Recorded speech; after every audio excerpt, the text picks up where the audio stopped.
కొంతమంది సైనికులు పురాతన గుహలో 1000 ఏళ్ల నాటి శవపేటికను బయటకు తీశారు. కానీ అది దృఢంగా ఉండడంతో సైనికులంతా సుత్తులతో విరగ్గొడతారు. కానీ రాతి శవపేటిక చెక్కు చెదరలేదు. కమాండర్ వెంటనే శవపేటికను పేల్చేయమని ఆదేశించాడు. తర్వాత శవపేటిక చుట్టూ కొన్ని వందల కిలోగ్రాముల పేలుడు పదార్థాలు ఉంచారు. అంతా పూర్తయ్యాక సైనికులను ఫ్యూజ్ వెలిగించమని ఆదేశించాడు. ఫ్యూజ్ పూర్తిగా కాలిపోయిన తర్వాత రాతి శవపేటిక చుట్టూ ఒక పెద్ద పేలుడు శబ్దం వచ్చింది. మరుక్షణం పొగ ధూళి అంతా కమ్మేసింది. అయితే రాతి శవపేటిక ముక్కలైపోతుందని అనుకుంటారు.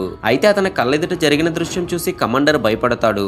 ఏం జరుగుతుందో తెలుసుకోవడానికి సైనికులు ముందుకు వెళ్లి ఆ రాతి శవపేటిక పరిస్థితిని పరిశీలించారు. ఆ శవపేటిక వనకడం మొదలుపెట్టింది. సైనికులంతా వెనక్కి తిరిగి చూడకుండా పారిపోతారు. అప్పుడు ఆ రాయిలోంచి పగులులోంచి ఒక బంగారు కంతి ప్రకాశించింది. కానీ ఆ బంగారు కంతి పూర్తిగా వెలిగిన తర్వాత శవపేటిక పైకి ఎగిరి గాలిలో వేగంగా తిరగడం మొదలు పెడుతుంది.